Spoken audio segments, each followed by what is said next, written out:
ಅರ್ಜುನಗ 46 ನಿಮಿಷದಾಗ ಉಪದೇಶ ಆಗ್ಯದ ಬಂಧುಗಳೇ. ಹೌದು. ಎಷ್ಟು ನಿಮಿಷದಾಗ? 46 ನಿಮಿಷ. ಪೌಣ ತಾಸದಾಗ ಗೀತಾ ಉಪದೇಶ ಆಗ್ಯದ. ಅರ್ಜುನನ ತಲೆ ಅಜ್ಞಾನ ಹೋಗ್ಯದ. ಅರ್ಜುನ ಅರ್ಜುನ ಹೊಡೆಯವನು ನಾ, ಹೊಡಸುವವನು ನಾ, ಅವರಲ್ಲಿ ಇದ್ದವನು ನಾ ಇದ್ದ, ನಿನ್ನೊಳಗಿದ್ದವನು ನಾನೇ ಇದ್ದ. ಹೊಚ್ಚ ನಂದು ನಂದು ತಿಳಿ ಯಾಕಲ್ಲಗತ್ತಿದಿ? ಹೌದು. ಅಜ್ಞಾನ ತಗದ. ಹೌದು. ಅವಾಗ ಗಾಂಡಿ ಹಿಡಿದು ನೋಡು. ಅರ್ಜುನ ಇಲ್ಲಿ ಕೇಳೋದದ. ಏನು ಕೇಳೋದು? ಗೀತಾ ಉಪದೇಶ ಕುರುಕ್ಷೇತ್ರದಾಗ. ಹೌದು. ಹ್ಯಾಂಗ ಕೃಷ್ಣ ಪರಮಾತ್ಮ ಅರ್ಜುನ ಉಪದೇಶ ಗೀತಾ ಉಪದೇಶ ಮಾಡ್ಯ ನೋಡು. ಹೌದು. ಅದಕ್ಕೆ ಹಿಂದನೆ ಒಬ್ಬ ಗೀತಾ ಉಪದೇಶ ಇನ್ನೊಬ್ಬರಿಗೆ ಮಾಡ್ಯಾನ.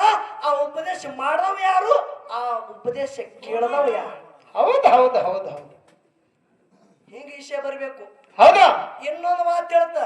ಏನ್ರಿಪ್ಪ ಅದು? ಪಕ್ಷಪಾತಿ ನೀ ಸುಮಾರು ಇದ್ದುದೇ ಖರೆಯದ ಕೃಷ್ಣ. ಕಪಟ ಯಾಕೆ ಹೇಳುದದ? ಭೀಷ್ಮಾಚಾರ್ಯ ಹೇಳ್ತಿದ್ದ ಏನತ್ತ? ಕುರುಕ್ಷೇತ್ರ ಯುದ್ಧದಾಗ ಯಾವನ ಕೈಯಾಗ ಶಸ್ತ್ರ ಇಲ್ಲ ಅವನಿಗೆ ಹೊಡೆಯೋದಿಲ್ಲ. ಹೌದೌದು. ಟಂಕಿನ ತೆಳಗ ಯುದ್ಧ ಯಾರಿಗೆ ಹೊಡೆಯೋದಿಲ್ಲ. ಹೌದು. ಯಾವ ಬಿಟ್ಟು ಓಡಿ ಅಂಜಿಗೆ ಹಬರಿಸಿದ ಅಂದ್ರೆ ಅವನಿಗೆ ಒಟ್ಟು ಹೊಡೆಯೋದಿಲ್ಲ ಅಂತೇಳಿ ಹೇಳ್ಯಾರ. ಹೌದು. ಹಿಂಗ ಗೆರಿ ಹಾಕ್ಯಾರ, ನೇಮ್ ಹಾಕ್ಯಾರ. ಹಾಕ್ಯಾರಿಲ್ಲ? ಹೌದು. ಕರ್ಣನ ಜೊತೆ ಅರ್ಜುನನ ಯುದ್ಧಿತ್ತು. ಹೌದು. ನೋಡ್ರಿ, ಕರ್ಣನ ಜೊತೆ ಅರ್ಜುನನ ಯುದ್ಧಿತ್ತು. ಹೌದು. ಆ ಕರ್ಣ ಅರ್ಜುನನ ಯುದ್ಧದಾಗ ಕರ್ಣ ಏನಂದ್ರು ಅಟಂಸರಾಗಿದ. ಹೌದು. ಭೂಮಿ ತೂಕದವ, ವಿದ್ಯಾದಾಗ ಅವನಂತ ಶ್ರೇಷ್ಠ ಯಾವನು ಧನುರ್ಧಾರಿದಾಗ ಆಗಿ ಹೋಗಿಲ್ಲ ಕರ್ಣನಂತವ. ಹೌದಾ? ಬಾಣ ಹೊಡೆದಂದ್ರ ರಥ ಹಿಂದೆ ಸರಿತಿತ್ತು ಅರ್ಜುನದು. ಹಾ ಹಾ. ಒಬ್ಬರೇ ಕರ್ಣ ಧನ್ಯ ಧನ್ಯತ್ತಿದ ಯಾವ? ಕೃಷ್ಣ. ಅರ್ಜುನ್ ರಥದಾಗ ಕೂತು ಶೆಟ್ಟ ಬತ್ತ ಅರ್ಜುನಗ, ಕೃಷ್ಣ ಏನೆಲ್ಲ ಕತ್ತೀವಿ, ನನ್ನ ರಥಕ್ಕರೆ ಸಾರಥಿ ಆಗಿದಿ, ಧನ್ಯ ಬಪ್ಪರೆ ಕರ್ಣ ಅಂತೇಳಿ ಅವಂದ ಯಾಕ ವರ್ಣನ ಮಾಡ್ತೀವಿ. ಅವಾಗ ಇದ್ರ ಸಮಯ ಬಂದ ಬಳಕ ಹೇಳ್ತ ನಿನಗೆ ಉತ್ತರ ಅಂದ ಕೃಷ್ಣ. ಕೃಷ್ಣ ಏನತ್ತಾನ? ಇದ್ರ ಸಮಯ ಬಂದ ಬಳಕ ಹೇಳ್ತಂದ. ಹೌದು. ಮುಂದೆ ಕೆಲವ ಯುದ್ಧದಾಗ ಹಂಗೆ ನಡ್ಲಿಗತ್ತು. ಇವಂದು ಭೂಮಿಯಾಗ ರಥ ಇಳಿಲಿಗತ್ತು ಕರ್ಣಂದು. ಹೌದು ಹೌದು. ಚಾಕ ಇಳಿತು, ರಥದ ಚಾಕ ಒತ್ತಾಟಿ ವಂಕ ಇತ್ತು, ನಿತ್ತು ಯುದ್ಧ ಮಾಡ್ಲಿಕ್ಕೆ ಬರಲ್ಲ ಇತ್ತು. ಹೌದು. ಅವಾಗ ಹೇಳ್ತಾನ ಅರ್ಜುನ, ನನ್ನ ಕೈಯನ್ನ ಧನುಷ್ ಇಡ್ಲಿಗತ್ತಿದ, ರಥದ ಚಾಕ ತೆಗಿತ, ಬಾಣಗಿಡಿ ಬಿಟ್ಟಿ ಅಂದ. ಕರ್ಣ ಹೇಳ್ತಾನ ಅರ್ಜುನಗ. ಹೇಳ್ತಾನ. ಹೌದು.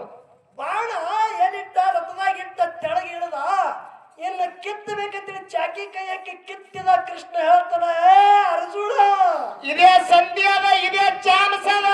ಈ ಯಾಳು ಬಿಟ್ರಿ ಅಂದ್ರೆ ನೀವು 5 ಮಂದಿ ಪಾಂಡವ್ರ ಗಾಡಿ ಪಟ್ಟ ಆಗಿತ್ರಿ, ಇಲ್ಲೇ ಇದ್ರಿ ಅದು ಪತ್ತ ಹತ್ತು ಕೂಡ ಕರ್ಣ ನೋಡು, ಬಿಡಬೇಡ, ಬಿಡು ಬಾಡ ಅಂದ. ಹೌದು. ಅವಾಗ ಅರ್ಜುನ ಅಂದ, ನನ್ನ ಮನಸ್ಸಿಗೆ ಒಪ್ಪಲಾಗ್ಯದ ಅಂದ. ಹಾ ಹಾ. ಮನಸ್ಸಿಗೆ ಒಪ್ಪಲಂದು ಕೂತ್ಯ ನಿಮಗೆ ತಿಕ್ಕಿ ಮುಗಿತಾನ, ಬಿಡು ಬಾಣ ಅಂದ. ಹೌದು. ಅವಾಗ 3 ಲೋಕದ ಗಂಡ ಅಂತೇಳಿ ನಿನ್ನ ಅರ್ಜುನಗ ಜಗತ್ತೇ ಕೂಗಾಡ್ತದ. ಹೌದು. ಕರೆ ಕೈಯಾಗ ಶಸ್ತ್ರ ಇಲ್ಲಾರದವರಿಗೆ ಬಾಣ ಬಿಟ್ಟು ಧರಣಿಗೆ ಕೆಡವಿರಿ ಅಂದ್ರೆ ಯಾವ ಲೋಕದ ನೀವು 3 ಲೋಕದ ಗಂಡರು? ಹ್ಯಾಂಗ? ಹೌದಿಲ್ರಿ? ಜನಕ್ಕೆ ಒಪ್ಪಬೇಕ ಮಾತ. ಹೌದಾ? ಇನ್ನೊಂದು ಮಾತು ಹೇಳ್ತ. ಹೌದು. 3 ಮಂದಿ ಭೀಷ್ಮಾಚಾರಿ, ಕೃಪಾಚಾರಿ, ದ್ರೋಣಾಚಾರಿ ಕೌರವ್ರ ಕಡೆ ಇದ್ರು 11 ಲಕ್ಷ ದಂಡಿದ್ರು ಜಯ ಆಗಿಲ್ಲಣ್ಣ ಅಂದಿ. ಹೌದು ಹೌದು. ತಂಗಿ ತಂಗಿ ನೀವು ಕೆದೆ ಮಾರಿ ಏನು ನಿಮ್ಮದು? ಹಾ ಹಾ. ಯಾವಾಗ ಭೀಷ್ಮಾಚಾರಿ ಜೊತೆ ಯುದ್ಧ ಇತ್ತು ನೋಡು ಅರ್ಜುನದು. ಹೌದಾ? ಮೇನ ಸೇನಾಪತಿ ಇದ್ದ ಭೀಷ್ಮಾಚಾರಿ. ಹೌದು. ಏನು ಮಾಡಿದ್ರೆ ಇವರು ಭೀಷ್ಮಾಚಾರಿಗೆ ಯುದ್ಧದಾಗ ಜಯ ಆಗೋದು ಆಗತ್ತಿತ್ತಲ್ಲ. ಹೌದು. ಧರ್ಮರಾಜ ಹೋಗಿ ಭೀಷ್ಮಾಚಾರಿ ಕೇಳ್ತಾನೆ, ಯಪ್ಪ ಹೌದು, ನಿನ್ನ ಜೊತೆ ಯುದ್ಧ ಮಾಡಕ್ ಕೋತ ನಮ್ಮದಿಲ್ಲ, ಏನು ಮಾಡಿ ನಿನಗೆ ನಾವು ಹೊಡಿತೇವ್, ನಾವು ಜಯ ಹೆಂಗಾಗ್ತೇವ್ ಹೇಳ ಅಂದಾಗ ಅವಾಗ ಭೀಷ್ಮಾಚಾರಿ ಮುಂದೆ ಹಿಂದೆ ವಿಚಾರ ಮಾಡ್ಲಿವ, ಇವ ನನ್ನ ವೈರಿಯನ ಅಲ್ಲಿಲ್ಲವ. ಹೌದು. ಏನಂದ? ಏನಂದ? ಒಂದ್ ಯಾವಾದ್ರ ಹೆಣ್ಣಿಗೆ ತಂದು ನಡು ನಿಂದ್ರಸ್ರಿ, ಬಾಣ ಬಿಡ್ರಿ ಅಂದ್ರೆ ನಾ ಬಾಣ ನಿಮ್ಮ್ಯಾಗ ಬಿಡಲ್ಲ, ಹೆಣ್ಣದತ್ತಿರ ನಾ ಬಾಣ ಬಿಡಲ್ಲ. ಹೌದು. ಹಿಂದ ಅಂಬ ಶ್ರಾಪ ಕೊಟ್ಟಿಳು. ಹೌದು. ಕಾಶಿರಾಜನ ಮಗಳು ಶ್ರಾಪ ಕೊಟ್ಟಿಳು. ಹೌದು. ಅದೇ ಕಾಶಿನ ರಾಜನ ಮಗಳು ಅಂಬ ಯಾನಾಗಿ ಹುಟ್ಟಿ ಬಂದಳು, ಶಿಖಂಡಿಯಾಗಿ ಹುಟ್ಟಿ ಬಂದಿಳು. ಹೌದು. ಅದೇ ಶಿಖಂಡಿಗೆ ಭೀಷ್ಮಾಚಾರಿ ಮಾತು ಕೇಳಿ ಧರ್ಮರಾಜ ಅರ್ಜುನನ ರಥದಾಗ ಒಯ್ದು ನಡುವ ನಿಂದ್ರಸದ. ಹೌದು. ಅರ್ಜುನನ ರಥದಾಗ ನಿಂದ್ರಸ ಬಳಕ ಅರ್ಜುನಂದು ಭೀಷ್ಮಾಚಾರಿ ಯುದ್ಧ ಹತ್ತು. ಅರ್ಜುನಿ ಕಳೆದ ಬಾಣ ಹೊಡೆಯಕ್ಕರೆ ಭೀಷ್ಮಾಚಾರಿ ಮರಳಿ ಬಾಣ ಹೊಡಿತಿದ್ರು. ಯಾಕ? ಒಂದು ಹೆಣ್ಣಿಗೆ ನಡುವೆ ನಿಂದ್ರಿಸೋದಕ್ಕಾಗಿ. ಹೌದೌದು. ಯಾವ ದೇಶ ಯಾವ ಲೋಕದ ಲೆಕ್ಕಾಚಾರ್ಯ ನೀವು 3 ಲೋಕದ ಗಂಡ ಅನಿಸ್ಕೊಳಕ ನಿಮ್ಮ ಜನ್ಮಕ್ಕೆ ನಾಚಿಕೆ ಬರಬೇಕು. ಒಂದು ಹೆಣ್ಣಿಗೆ ಮುಂದಿಟ್ಟು ಯುದ್ಧ ಮಾಡ್ತೀರಿ ಅಂದ್ರೆ ನೀವು ಎಲ್ಲಿಂದ 3 ಲೋಕದ ಗಂಡ? ಜನ್ಮಕ್ಕೆ ನಾಚಿಕೆ ಬರ್ಬೇಕು ನಿಮಗ.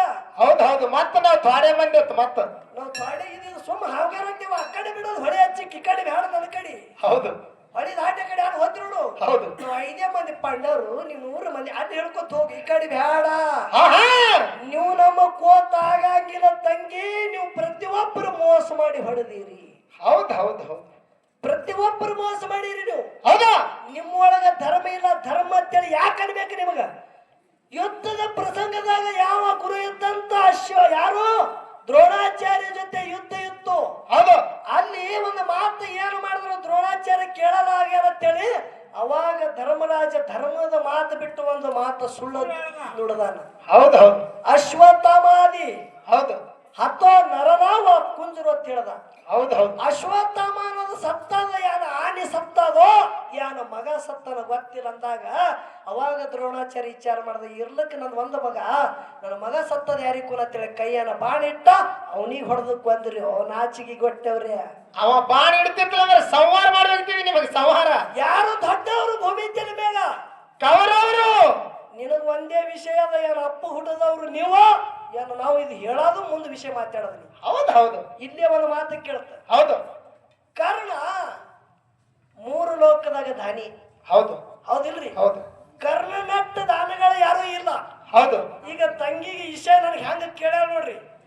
ದೈವದವರು ಇದ್ರಾಗ ಚಾಲೆಂಜ್ ಆಗಿ ಅಣ್ಣ ತಂಗಿದ ವಾದ ಅದ. ಏನಾದ್ರೂ ಬಿಟ್ಟು ತಂಗಿಗೆ ಬಿಡಬೇಡ್ತೀನಿ, ನೀವು ಚಪ್ಪಾಳೆ ಹೊಡೆದ್ರಾದ್ರೂ ಒಂದು ವಿಷಯ ಕೇಳಿನೇ ಬಿಡ್ತಾ ಇಲ್ಲಿ.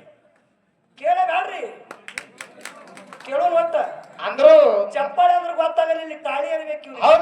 ಹೌದಿಲ್ರಿ? ತಾಳಿ ಹೊಡಿ ಅಂದ್ರೆ ಬಿಡ್ತಾವ ನೋಡಿ ತಾಳಿ ಈ ಕಡೆ. ಇರ್ಲಿ, ಕೇಳೋದಲ್ಲ ಕೇಳ್ರಿ. ಹೌದು ತೆಲಗೈ ಕಾಕ ನೋಡಿ ಹಂಗ ಹುರುಪ್ ಬಂದದ. ತೆಲಗೈ ಕಾಕ ನಿನ್ನ ಮೊದಲಿನ ದೊಡ್ಡ ಮಗಳು ಸುಮಿತ್ರ. ಹೌದು ಎಲ್ಲಕ್ಕಿಂತ ಸಣ್ಣ ಮಗಳು ಕರ್ಜಿ ಬಹುರಮ್ಮ. ಚೊಚ್ಚಲ ಮಗಳು ಸುಮಿತ್ರ. ನಾವೊಂದು ಮಾತು ಹೇಳ್ತ ಕೇಳು. ಹೌದು ನಾ ಎಲ್ಲೇ ಹಾಡಿಕೆಗಿರ್ಲಿ ಹೌದು ಅಪ್ಪಗಳಿಗೆ ತೋಂಡೆ ಬರ್ತಾರ ಅವ್ರ ಅಂದ್ರೆ ಇಟ್ಟು ಅಂಜಿಕೆ ಆದಂದ್ರ ಸಾಕಲ್ಲ. ಮತ್ತೆ ಅನ್ನೋದ ಸಾಕರ್ ಇಟ್ಟಿದ್ರ ಸಾಕಿಲ್ಲ. ಕೇಳಿ ಹೇಳೋದದ. ಹೌದಾ ವಿಷಯ ನಡೆದ ಬಹಳ ಚಂದ. ಹೌದು ಕೌರವ್ರ ಒಳಗೆ ಶಕುನಿ ಅಂತೇಳಿ ಆಗಿ ಹೋದ. ಹೌದು ಶಕುನಿ. ಹೌದಿಲ್ರಿ? ಹೌದು ಶಕುನಿಗೆ ಏನಾಯ್ತು? ಮೋಸ ಮಾಡಿ ಶಕುನಿ 101 ಕೌರವರಿಗೆ ಅವನೇ ಕೂತು ಹೊಡೆದಾನ. ಹೌದು ಯಾಕೆ ಹೊಡೆದಾನ? ಯಾಕೆ ಹೊಡೆದನ್ರಿಪ್ಪ? ಶಕುನಿಗಳದು ಹಿಂದೆ 101 ಮಂದಿ ಅಣ್ಣತಮ್ಮರಿ ಇದ್ರು. ಹೌದು ಶಕುನಿಗಳದು 101 ಮಂದಿ ಹಿಂದೆ ಅಣ್ಣತಮ್ಮರಿ ಇದ್ರು. ಹೌದು ಒಂದೇ ಒಂದು ಗಾಂಧಾರಿ ತಂಗಿದ್ದಳಕಿ ಟಗರಿನ ಜೊತೆ ಲಗ್ನ ಮಾಡೋದಕ್ಕಾಗಿ ಅವ್ರಿಗೆ ನೋಡೋದಕ್ಕಾಗಿ ಬಂದಿ ಕಾಲಿಗೆ ಹಾಕಿಟ್ಟಿರು. ಹೌದು ದಿನ ಒಂದೇ ಕಾಳ ಅನ್ನ ಒಂದೇ ಹನಿ ನೀರು ಅವ್ರು 101 ಮಂದಿ ಕುಡ್ತಿದ್ರು. ಹೌದು ಹೀಗಾಗಿ ಅವರೆಲ್ಲ ಸತ್ತಾರ. ಹೌದು ಶೇಣ ತೀರ್ಸೋ ಕಾಲಾಗೆ ಈ ಮಕ್ಕಳಿಗೆ ನನ್ನ ಕಣ್ಣು ಮುಂದೆ ಕೊಲ್ಲಬೇಕಂತೇಳಿ ಶಕುನಿ ಅವ್ರ ಮನೆಗೆ ದುಡ್ದ. ಹೌದು ಕರೆ ತಂಗಿ ನಿನಗೊಂದು ಮಾತು ಕೇಳ್ತ. ಏನ್ ಕೇಳುದ್ರಿಪ್ಪ? ಶಕುನಿ ಗಾಂಧಾರಿದು ಅಣ್ಣದಾನ. ಹೌದು ಶಕುನಿ ಗಾಂಧಾರಿದ ಅಣ್ಣದಾನ. ಹೌದು ಹೌದಲ್ಲ? ಹೌದು ಕೌರವ್ರ ಮಾಮ ಅದಾನ. ಹೌದು ಕರೆ ಕೌರವ್ರದು 101 ಮಂದಿ ಹೆಸರು ಹೆಂಗ ನನಗೆ ಕೇಳಿದಿ ನೋಡು. ಹೌದು ಶಕುನಿಗಳು ಅಣ್ಣತಮ್ಮರು ಕೂಡ 101 ಮಂದಿ ಅರ. ಅವ್ರು 101 ಮಂದಿ ಹೆಸರು ಹೇಳು ಇವತ್ತಿಗೆ ನನ್ನ ಹಾಡಿಕೆ ಇಲ್ಲೇ ಬಂದಿತ್ತು. ಹೌದು ಹಾಡಿಗೆ ಎಲ್ಲೇನೆ ನಾ ದಿಮ್ಮಕ್ ಕಟ್ಟದಂದ್ರ ಪಿಂಟು ಮಾಸ್ತರ ನೀ ಮಾತಾಡ್ದಾಗ ಇಲ್ಲ ಅಂತೇಳಿ ಹಿಂಗ ಅನ್ಬೇಕು. ಹಿಂಗ ಚಾಲೆಂಜ್ ನಂದಿಲ್ಲಿ. ಹೌದು ಈ ಟೇಜಿನ ಮ್ಯಾಗ 101 ಮಂದಿ ಕೌರವರು ಹ್ಯಾಂಗ ನಾ ವಿಷಯ ಹೇಳಿದ್ರು ನೋಡು. 101 ಮಂದಿ ಶಕುನಿಗಳೇ ವಿಷಯ ಹೇಳ್ದೆ ಅಂದ್ರೆ ಇವತ್ತಿಗೆ ನನ್ನ ಹಾಡಿಕೆಗೆ ರಾಜಾರಾಮ ಕೊಡ್ತಾನ. ಪ್ರವಚನ ಚಾಲು. ಪ್ರವಚನ ಮುಂದ ಇನ್ನು ಹಾಡಿಕಿಲ್ಲ. ಅಟ್ಟ ಚಾಲೆಂಜ ಮಾಸ್ತರ ನೀ ಗಾಬರಿ ಬೇಡ, ನೀನು ಮತ್ತೊಂದು ಮೇಳ ಸೊಟ್ಟು ಮಾಡಿ ಕೊಡ್ತಾರೆ. ಹೌದು ಅಟ್ಟ ವಿಷಯ ಚಾಲೆಂಜ್ ಇಲ್ಲದೆ ಮಾತಾಡಂಗಿಲ್ಲ. ಹೌದು ಕೌರವ್ರದೊಳಗೆ ಹ್ಯಾಂಗ ಶಕುನಿ ಹೌದು ದುಡದಾನ ಗೌಡ್ರು ಅವ್ರ ಮನಿ ಒಳಗ ಶಕುನಿಗಳು 101 ಮಂದಿ ಆಗಿ ಹೋಗ್ಯಾರ. ಆ ಶಕುನಿ ಅಣ್ಣತಮ್ಮರು 101 ಮಂದಿ ಅಣ್ಣತಮ್ಮರ ಹೆಸರು ಯಾರು?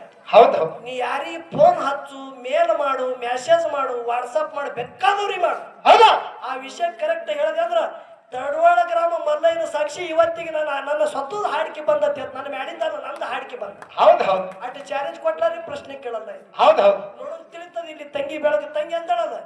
ಈ ವಿಷಯ ಹೇಳದೆ ಅಂದ್ರೆ ನಾ ಮುಂದಿನಿಗೆ ಬರಲ್ಲ. ಚಾಲೆಂಜ್ ಆಗೇದೇ ಇಲ್ಲಿ. ಹೌದು ಹೇಳಿಕಂದ್ರೆ ನೀನ್ ನೋಡಿ ಯಾರು ಮಾಡ್ತಿ? ಬರ್ತಿ ಬಿಡ್ತಿ?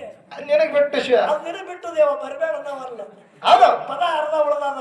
20 ಆದ ಬಳಿಕ ಎಲ್ಲಾ ವಿಷಯಗಳು ಹೇಳೋದದ. ದೈವದವರು ಶಾಂತ ರೀತಿಯಿಂದ ಕೇಳಬೇಕಂತ ಕಳ್ಕಳ್ವಿನಂತೆ. ಆಗಲಿಯಪ್ಪ.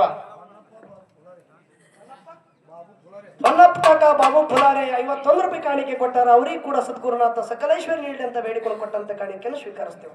ಆಗ್ಲಿಪ್ಪ. ಆಟವಾಗದ ಗಿಡದ ಜಿಗದ ಆಟವಾಗದ ಗಿಡದ